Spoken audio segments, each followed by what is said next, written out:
Yeah, absolutely. Yeah, I appreciate it. And yeah, I'm honestly surprised I didn't swear as much. I was like worried. I was like, man, I kind of cuss like a sailor sometimes. I'm gonna clip that little bit there and put it at the beginning of the show. Yeah, you Right? should. He was worried about cursing. You can curse. It's an adult show. It's for Yeah. coffee. Hey everyone, you're gonna notice some new psychedelic rock music spliced into this show from today's guest, Ian Nelson of DOMA Coffee. He's also a musician, and when I asked him, he said sure, grab a song. His band is named Cadabra, and their album Ultra is out now. That is Cadabra with a K at the beginning, and you can listen to it at cadabraband.bandcamp.com. Again, that is Cadabra with a K. Stay tuned at the end of this episode to hear the full version of their song, Bean King. And I'm just speculating here, but that has to be about coffee, right?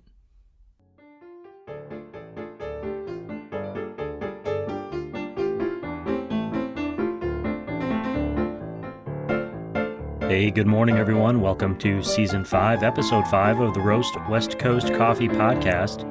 I'm Ryan Wolt, and this is the show where I bring you the stories of coffee professionals, entrepreneurship, and coffee education. Today, you're going to hear my chat with Ian Nelson of DOMA Coffee, which is based up in Post Falls, Idaho. Post Falls is near the border with Washington and just outside the popular Lake Coeur d'Alene. The area has been growing like crazy for the better part of a decade. My wife and I even considered moving there before we ended up in San Diego. And I've actually been to the DOMA Cafe.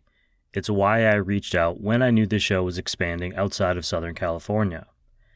Ian is in charge of quality control and dabbles in green coffee buying for DOMA. I was excited to chat with him because he recently took and passed the Coffee Q-Grader certification from the Coffee Quality Institute, or CQI, which is a bear of a class. The CQI's self-proclaimed mission is to, quote, improve the quality of coffee and the lives of the people who produce it, end quote.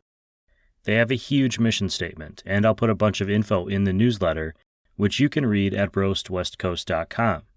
While you're there, you might as well subscribe, so you can get this show emailed to you first every week.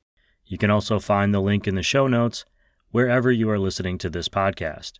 Ian and I are going to talk about the Q-Grader class, what role quality control plays when it comes to buying and roasting coffee, and how scent is so important when it comes to grading coffee. Right now, we're at that point in the episode where I ask if your coffee mug is full.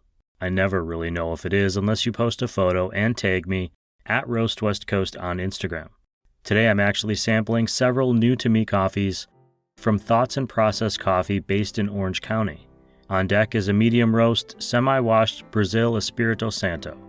Thanks to Mateo Nunez for sending this down to me to try. It has tasting notes of vanilla, candied fruit, and molasses, and the smell is quite intoxicating.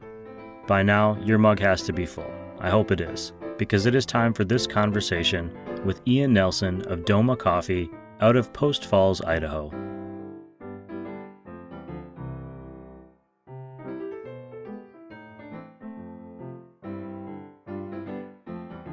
But I appreciate you being here on the Roast West Coast Coffee Podcast. I have to say that every time. Yeah, absolutely. If you wouldn't mind, just for our listeners, if you could state your name, where you work and your job title, and then maybe if you were to go to another coffee shop or out in the world, what are you going to order for yourself?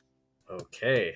Well, my name is Ian Nelson. I work at DOMA Coffee Roasting Company, which is located in northern Idaho, right on the border of Washington and Idaho. I am head of quality control at DOMA, and I also dabble in green buying and roasting.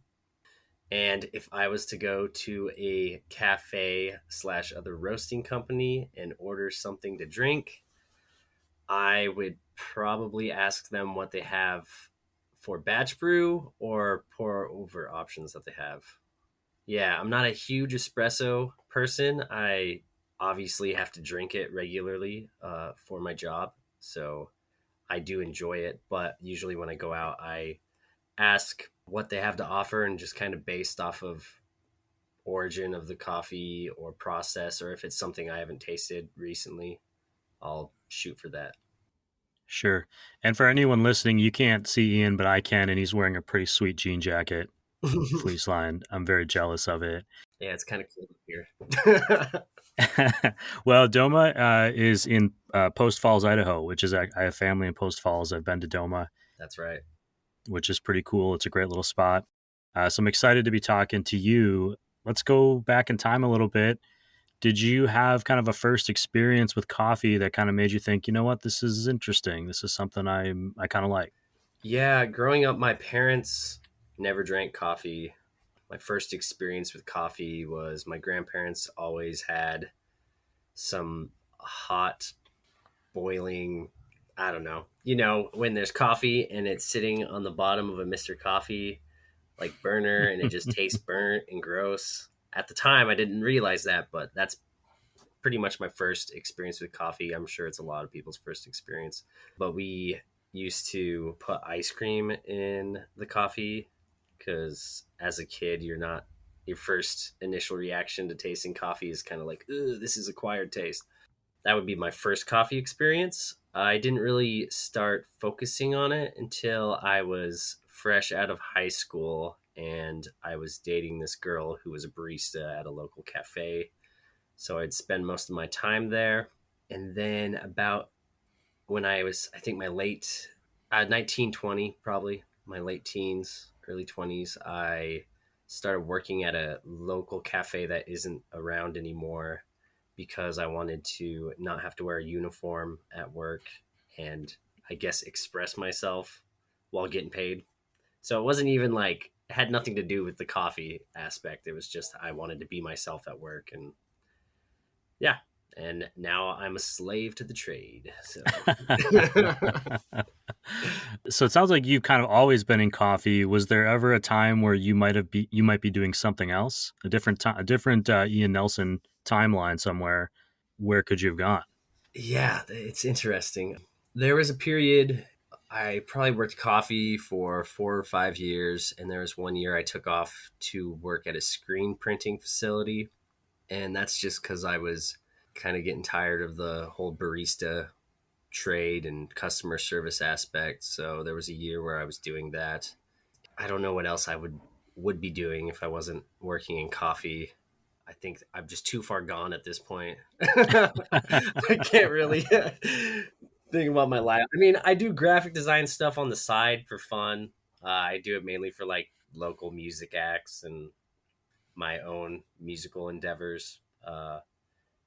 And I'm not bad at it, but I don't know if I would pursue it as a career or not. So Sure, just a nice skill to have. totally, yeah. Comes in handy a lot, actually. I have a graphic design degree, and for a brief time was like a full time designer. And now I find that I just use it to support my own efforts. Exactly. Just save money.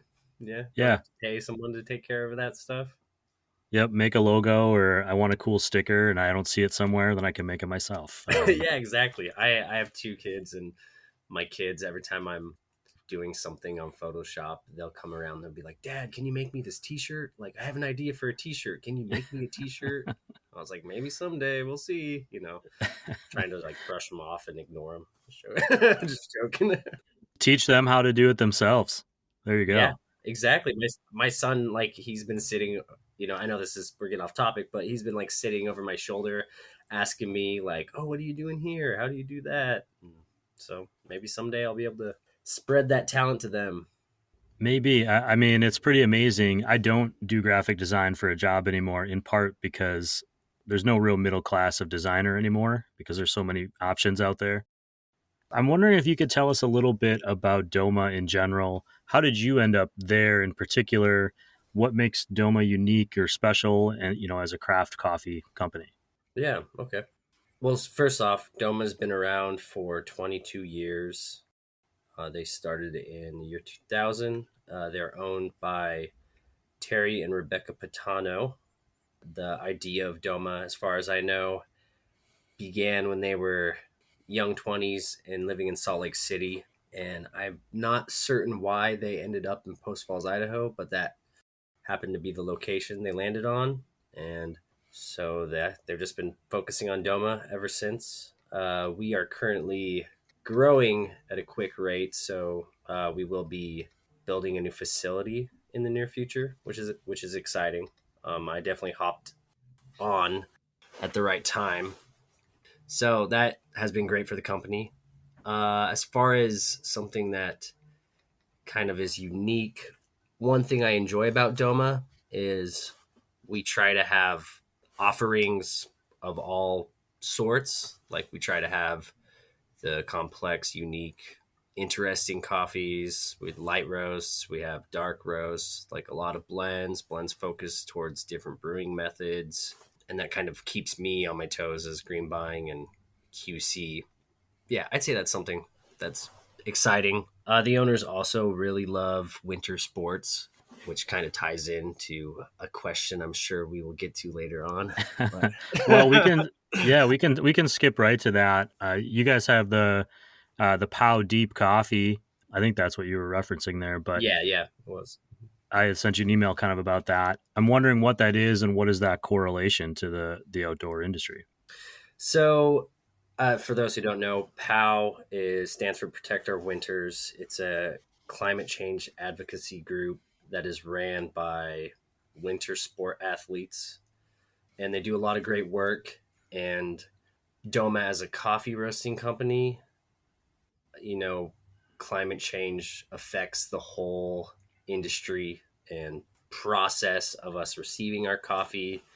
A lot of farmers at origin are dealing with issues with their crop, and that's actually kind of how we got tied into that. Was a couple years back when we were visiting Guatemala. It was like the first time any of us really got to see that in person. And so when we got back, the Protector Winners crew stopped by and sparked the idea to us that we kind of like collab, and then we could help by funding some of their things that they do. Since we kind of had the first like kind of visualization of that in Guatemala, we try to also partner with one of our co-ops that we purchased from in Guatemala, direct trade. So we always try to have the POW/deep coffee and organic coffee from Guatemala. Very cool. Where you guys are located, Post Falls, Coeur d'Alene, I mean, you're surrounded by winter sports. Sandpoint is Mm-hmm. nearby, and just a ton of great skiing and Lake Coeur d'Alene for outdoor water activities. And so it's a cool program. I'm a snowboarder myself, so we are always paying attention to like what's happening each year with the snow. Totally. And it's gotten harder because we usually go in December over Christmas to say Colorado. Some years we have not had any snow, and some years we are getting dumped on, and things have gotten more extreme kind of Yeah. everywhere. Yeah. Now take that to a place where at origin where they are depending on the weather to grow this crop that we are enjoying. It's definitely something that is impacting anyone involved in coffee. I want to ask you a little bit more. You mentioned earlier you work in quality control and some green buying. Mm-hmm.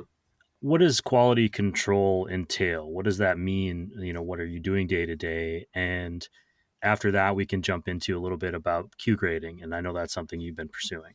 Yeah, absolutely. Try to make this not super long story. I got time.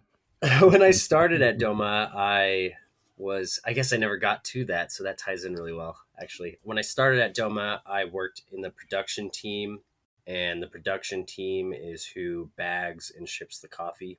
And I was here for probably about 2 to 3 years at that point, and I made it known that I was interested in growing in the company. There was like a part of me that the idea sparked that, okay, I'm going to do this for a career. I'd already been working in coffee, I don't know, probably 8 years at that point. And I was like, well, it's pretty much all I know. I have barista experience. I have roasting experience, production experience. So I mentioned that I wanted to start training in green buying, and they were having me do sample roasts for cuppings because at the time we had someone else head of QC, but QC was very casual at that point at DOMA. It was more like we would get together and cup purchasing samples whenever we had time, and there wasn't necessarily a department for it. And once that person left the company, it was kind of like, well, Ian's trained on sample roasting. He's been cupping with the head roaster and the QC guy. He might as well take on the mantle. And so they sent our head roaster, myself, and our technician to take a sensory class with Royal Coffee. And if you don't know, Royal Coffee is an importing company that has been around for a very long time. We purchase a lot of our green coffee from them, and we're really close with them as far as like our partnership goes. And they have an education team at Royal that they call the Crown, and I always make the joke that they're the Avengers of coffee because they have an insane education team. Everyone's really, really wise and smart and knows so much about coffee, and they aren't pretentious about it, which I really appreciate. So we went over there and we did like a basic sensory training course with them. And at the time, and I don't believe I don't exactly know, but Candace Madison was their roasting or head of roasting instructor, I believe. I might have gotten her title wrong, but she mentioned that there is this thing called the Q grading course, and it's where you get certified to grade the quality of Arabica coffee. They also have a Robusta one, but she was pushing the Arabica training course. And that's because they were offering that course at their education site. And that's the first time I heard about it. So when I got back, I kind of put these goals on myself like, all right, I'm in this slot at DOMA where I'm now the QC person. I'm going to try and make this department like a more official and formal thing. So over the last, I guess it'd be almost 2 years now. It seems like a lot longer because I've crammed a lot in there, and probably with COVID, everything time just seems really strange. I have done a few education things for myself. I have worked on my palate vocabulary and just many different sensory practices.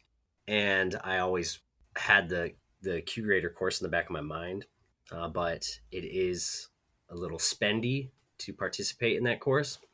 And there's also a great chance that you might not actually pass and get certified. So it's kind of like a gamble if you're not fully confident. Yeah, the course itself, just so people know what you're getting into, Yeah, it's yeah, like taking the Q grading course and then taking the test. It's like a week long and like 16. It's like 16 tests. It's not just like one multiple yeah, choice thing that you answer. You're going through a whole process of, I think about taking an exam in school, and I was, you're like, oh no, short answer, long essay. It's kind yeah. of like that, but for your mouth. Totally. I mean, Yeah, yeah. And it's exhausting. It's basically coffee boot camp, which if you're into that, it's really exciting. But like there was definitely some days, I know I'm jumping ahead, but there were some days during the course where I was like, oh man, I need to like go to bed because I am like overdone with the information right now. But yeah, it was exciting. Anyways, I brought up to our general manager that I had been wanting to take this Q grader course, and I felt like it was the next step in my career. And so I kind of like brought a proposal to him, how I could see it benefiting the company, and threw the idea out there that maybe they would fund my Q grader journey. And yeah, it went over, and they sent me to Hawaii of all places, which was really exciting to take this course with Tim Hines, who now works for a company called Sukafina, but he also is the co-founder of Husky Cup, which is like a to-go cup made from coffee cherries and husks. They recycle them and make to-go cups out of them. I know they're really popular in Australia. I know a few people that have them here. I myself have one. And it was hosted at a place called Pacific Coffee Research, which is located in Kauai Kona, and it's owned by Brittany Horn and Madeline Longoria Garcia. And they are amazing people to know and work with. And yeah, went there, spent a week just cramming knowledge into my head and tasting a lot of coffees. Once I got the go ahead to participate in the Q Grader course, I spent the month previous to traveling to Hawaii. The main There's a big portion of the Q Grader course that is focused on aromas and the different types of aromas that you can find in green coffee and throughout the roasting process. And there's a kit that is certified by the SCA called Le Nez du Cafe. So a big part of my preparation was memorizing those scents and like making connections mentally of like what this scent is technically, say it's cedar, but it reminds me of my dad building a house when I was young, you know, the wood sawdust type smell. Or like there's cucumber, but to me, the cucumber reminds me of the, I don't know, stuff they clean rest area bathrooms with. I don't know, like stuff like that. That's super interesting. Like you're creating like a scent and visual taste connection in your brain Yeah, exactly. by associating it with something else. It feels like a Sherlock Holmes sort of thing, which is really just kind of unique. I was going to ask this earlier, but I didn't want to interrupt. Obviously, as you're pursuing this and you've been tasting coffees and doing that over time, but do you think that you need to have some natural talent in your palate, or in your sensory abilities, or is this something anyone could start training and eventually get there? I mean, from what I've noticed, I do this a lot with like my friends who aren't coffee people or like my past roommates is every time I brew coffee, I'll ask them what they're tasting just because I'm curious because that's what I do for a living. And everyone, they have their general idea of what they're tasting and they'll try to reach and put out these different, say, flavor notes or how the aroma or acidities affecting them. So I think everyone does have that in them, but it does take a lot of practice and a lot of tasting. And if, say, someone was planning on trying to get their Q grader certification, I would probably give it at least a year before you actually try and, participate in the exam. Like, and that's just like tasting daily, cupping as often as you can, trying to make those connections mentally to what you're smelling or tasting. But yeah, I believe anyone's capable. It's just putting the work in. Yeah. I'm imagining, and this is going to age me a little bit, but that while you're training, you are blindfolded like the Karate Kid. Is that? They sadly no.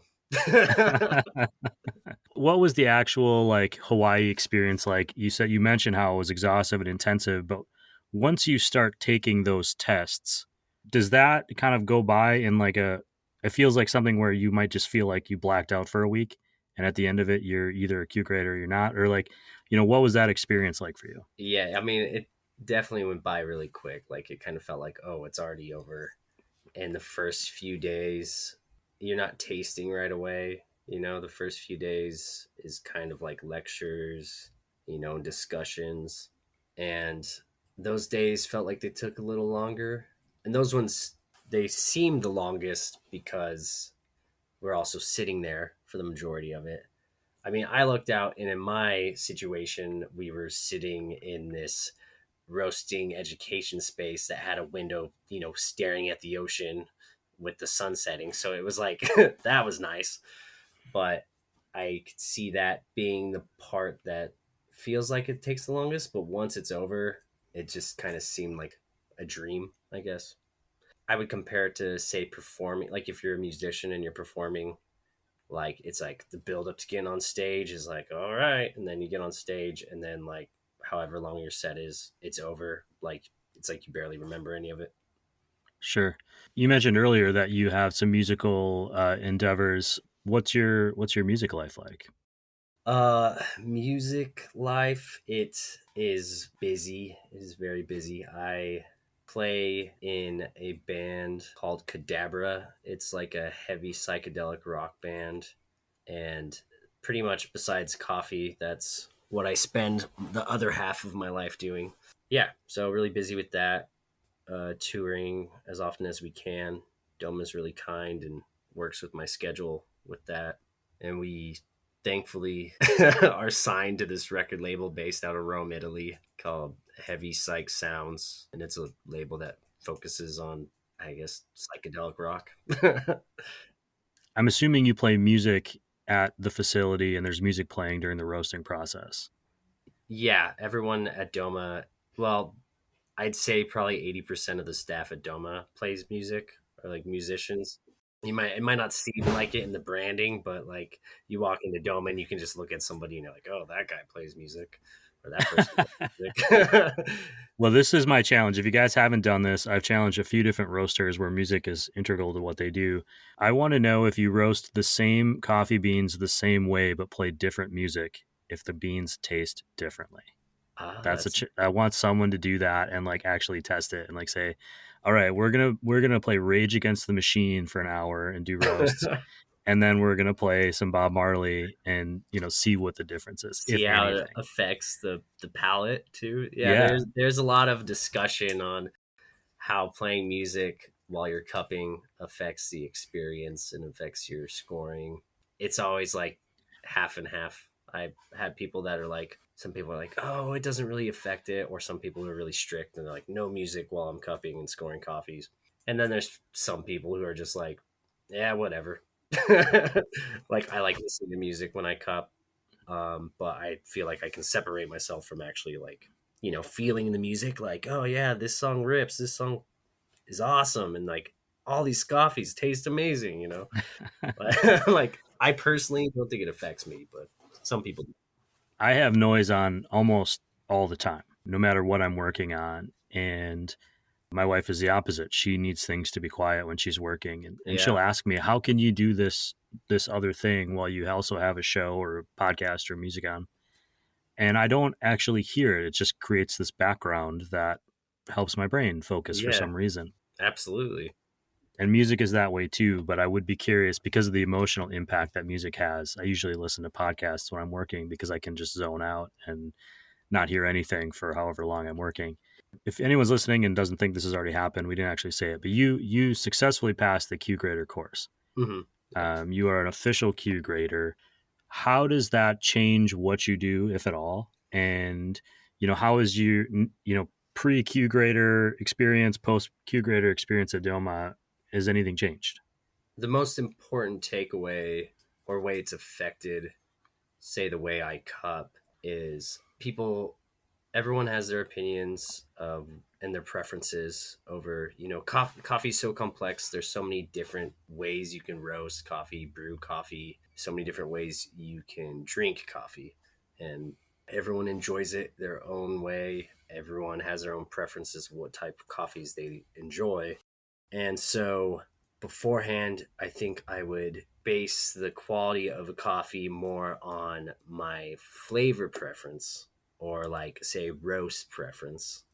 And now it kind of allowed me to be more objective when I'm scoring coffee. That's kind of the main goal behind the Q grader certification, is that we can have an industry that is as calibrated as they can be based on the objective principle, or not principles, objective characteristics of coffee. So it's allowed me to be a little more fair and not decide if a coffee is good or not based on the way it tastes.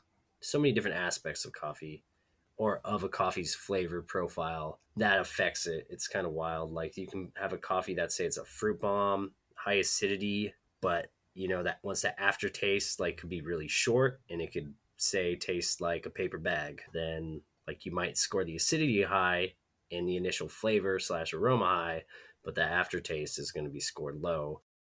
And yeah, it's just interesting. I feel like I feel like I'm gonna ramble if I keep going, but yeah, I don't know if This that show's helps. all about no. It's always helpful. This show's about rambling. One thing I'd like to kind of get out there is how many Q graders are in the world. Is this something that is common? Is this something like, for example, like where you're located in kind of Idaho, Washington area? Yeah, Is there a Q grader at every other coffee shop, or is this something that's a little bit more prestigious? I think it's at least they like to consider it to be prestigious. In my area, I'm the only Q grader in our general coffee scene, which includes, say, Sandpoint has Evans Brothers, a roaster, local roasting company over there.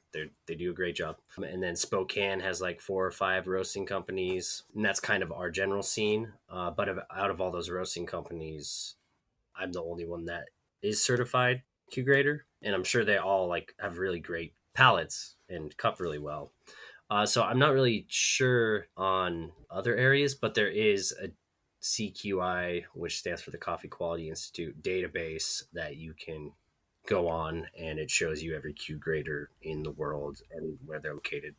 I'm here in San Diego area, and there's only a few, and we're a community of about 3.5 million people in the bigger Yeah, area. So, and of those, there's I think there's 20 plus roasters that I can get to here in San Diego, and I totally. still only know of one or two locally.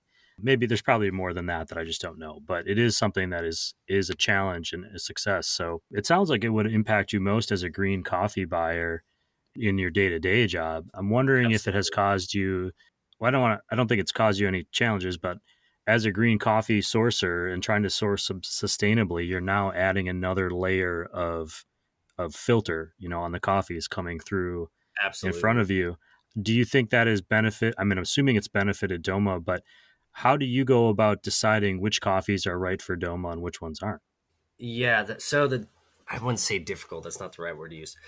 With green buying, there's so many factors, just like with it is grading the quality of a coffee. So many factors that go into it. And with Doma, that is an established roasting company, like 2 decades of being a company. Doma has their own needs and ways that they have certain like offerings, like that they want it roasted, certain components they need, and certain qualities of each component. Like, say, we have an organic dark roast blend, and it consists of 3 components of either South or Central American origins. And say, with a coffee like that, when you roast the coffee darker, those obvious flavor characteristics in the seed kind of get roasted out the darker they go. They get that general, more dark chocolate, smoky characteristic. So coffees like that, I will go through and I will, get the samples from the importer or the producing partner, and I'll still score them as if like I do the standard sample roast profile, and I'll just score them as if I'm like would score anything else. And even if it fits like a lower score than my preferred quality, we'd still like purchase it if it fit our needs, or also if it like benefits a producer.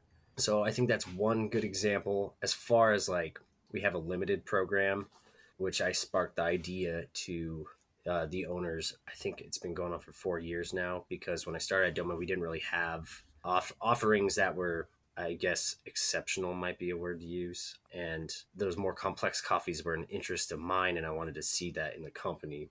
So, say something like that, I'll just like be cupping samples that I get in. And if there's something where I'm like, oh man, this is awesome, like we need to roast this and we need people to taste this, then I'll just like make the call to make that our next limited edition. So that one's a little bit free range for myself. I don't know if that helped answer your question or not. It always helps. But that Okay. actually gives me a thought. It makes me wonder. So, and I'm not trying to be disrespectful to Post Falls or Coeur d'Alene area. You have been around a long time. You were one of the first coffee roasters. Before craft coffee was so common, people would have been used to a certain style of coffee, Yeah, probably absolutely. what you might call diner or instant coffee. So your community around you has been growing with you, I would assume. So what might be the preferred coffee in the community might not necessarily be what you as a Q grader like. This is the best coffee I've ever had, right? That's exactly it. That's a struggle I have every day. So that sounds like with your limited program, you're balancing that with what is best for business. I mean, I'm a big believer that Totally. the best coffee for anyone is the coffee that they like, and Absolutely. for some people in my family, that's instant coffee. For me, it's something a little, more crafty, maybe not quite as at the level you're at even, but I can appreciate those too. So where would you say, it sounds like you've got maybe, let's call it a half a dozen plus roasters in the general area. Mhm. How do you see craft coffee growing in your neck of the woods? Well, I know personally, with Doma being established, we are now at kind of, I'd say, the younger generation of people running the show here at Doma.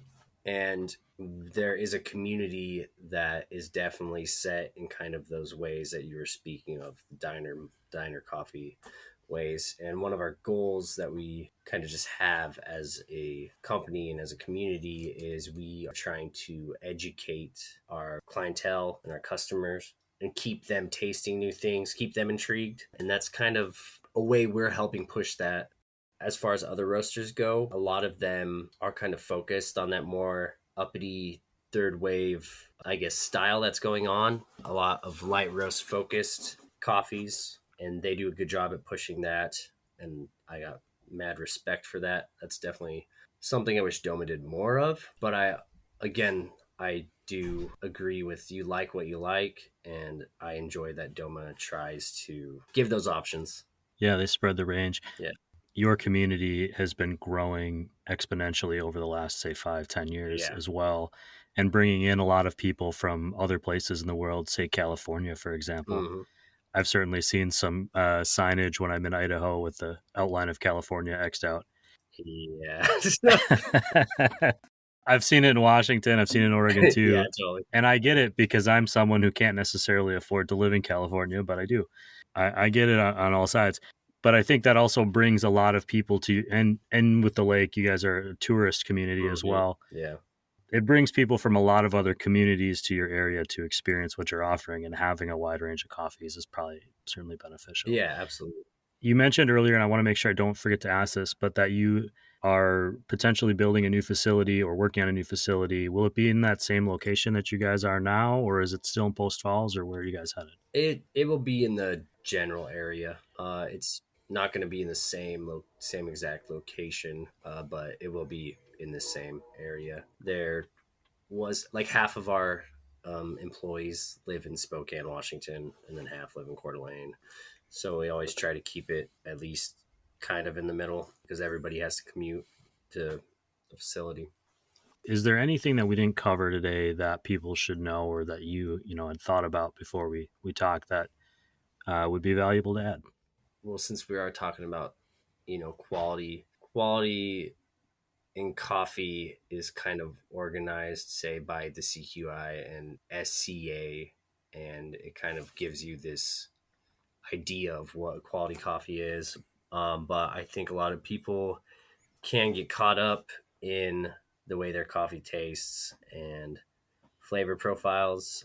And I think just being more aware of the work and effort that's going behind getting that coffee to us is, I think it's a good thing to be aware of that and kind of think on that. Like if you're tasting a coffee that is complex and exceptional, there's a lot of work that went behind that coffee getting that way. And I'm not talking like as a roaster, I'm talking more like on the origin side of things. So I'd say if you're a coffee lover, just educate yourself on that. It's cool stuff to know. It's fun and it's very interesting. And if you ever get the opportunity to go to an origin country, definitely do it. It's amazing. It's my favorite part of the job.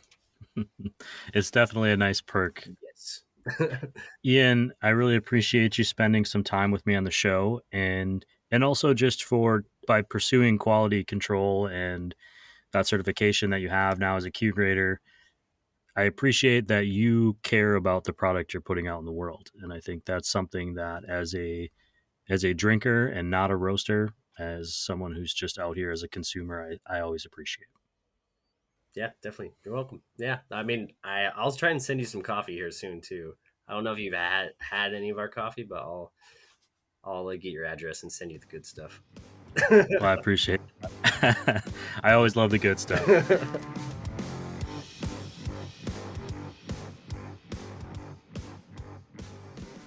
To recap, I think not wearing a uniform at work is a big motivator for a lot of people, Ian being one of them. Even more so now that we've gone through COVID, and a lot of us have been wearing sweatpants every day for several years. I'm not saying I've been wearing sweatpants every day for several years. I'm just not saying that I haven't been either. I waffle between wanting to express myself with my clothing and just going the Steve Jobs route and wearing the same thing every single day so I don't have to think about it. I will say that uniforms can provide a sense of identity with the job and inspire camaraderie with your coworkers. I see it both ways. DOMA has been around for more than 2 decades. That is a lot of time in a community. They've seen their first customers grow older and their next generations come up. The coffees they offer today have to serve the palates of their OG customers and meet the expectations of the next-gen coffee drinkers who've never known anything but third-wave coffee. For Ian, the goal of becoming a Q grader was one that he put on himself. I checked and counted just over 500 Q graders in the United States. Compared to the estimated 611,000 baristas and coffee professionals per the Zippia data science team, that is a pretty exclusive club to be in. Ian also mentioned the Husky Coffee Cup, which I looked up, and it's pretty cool. Husky is spelled Huskee. It is a coffee cup created out of leftover coffee husks blended with a resin.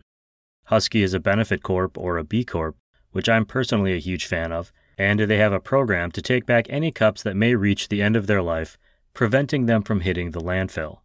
I'll link to the Husky Coffee Cup in the newsletter. DOMA's POW collaboration coffee this year was called Deep, and they donated $2 for every 12-ounce can and another $2 for every pound sold. Protect Our Winters is a political advocacy organization led by athletes and passionate outdoors persons focused on lobbying for systemic climate change action. You can learn more at protectourwinters.org. And finally, I did reach out and check in with DOMA again this week. I emailed with Ian and with lab manager Katie Black, who informed me that they are dropping one of those special limited edition releases next week. It is an anaerobic processed Ecuador pinchicha from Finca Cruz Loma Farm, just north of Quito, Ecuador. Chris O'Brien of Coffee Cycle Roasting and I talked about anaerobic processing on a previous Coffee Smarter episode. It's one of the more recent innovations in coffee processing, where the beans are subjected to an extreme no-oxygen environment that enables the processors to exert fermentation control over the bean, allowing them to bring forward flavors and coffee characteristics that just isn't possible with other processes. I'll include more info about this coffee on roastwestcoast.com, but be sure that you're following @DOMA Coffee on Instagram so you can see when it officially drops on their website. Or just keep checking domacoffee.com every day. Later this week, Chris O'Brien of Coffee Cycle Roasting will be back for his last Coffee Smarter episode for a minute to talk about cowboy coffee. And for paid subscribers to the newsletter, there's a new Bean Journal column up this week featuring steady state coffee roasting. For those of you who are out there listening, thank you, you're the best. And a big thank you to Café Laterre, Ignite Coffee Company, Mostra Coffee Company, Steady State Coffee Roasting, Coffee Cycle Roasting, Camp Coffee Company, Cape Horn Coffee Importers, First Light Whiskey, Zumbar Coffee and Tea, and Maria Coffee. Please consider joining them in supporting the creation of this show by signing up for a paid subscription to this show's newsletter on roastwestcoast.com. This episode of the Roast West Coast Coffee Podcast has been written, produced, and recorded by me, Ryan Wolt. I hope this show has found you happy, healthy, and with at least enough sanity to make it through the day. For those of you headed out for a cup of coffee somewhere in the world this week, please always tip your baristas and be sure to drink good coffee.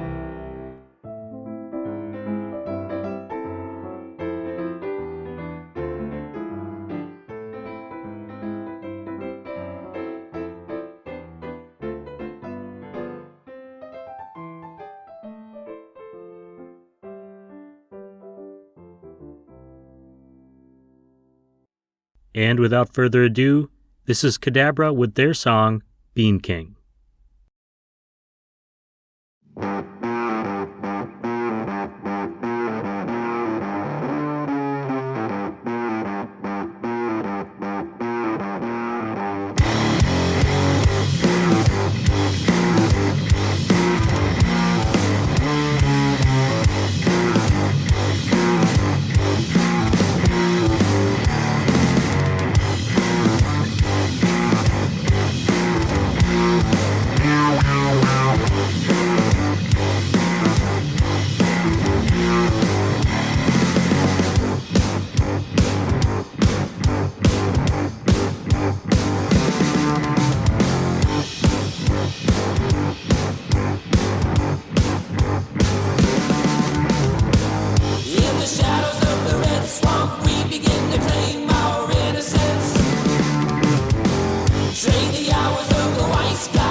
passion of a pinto ritual, sent to captivate the blood of the man, he the psychedelic miracle. Plagues in the night sky, heaven turned a blind eye. Sprout a martyr from a seedling, children of the bean king. In the shadows of the red swamp, conjure up the dead rock, copper up and all hail the bean king.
Elevate the king to the sky on the wings of the immigrants. Let the glory of the bean run rich in the veins of the vigilant. Wicked is the name of the king, let him reign for a lifetime. Praise the power of the bean, shout praise to the king in the night skies. In the shadows of the red swamp, conjure up the dead rock, copper up and all hail the bean king.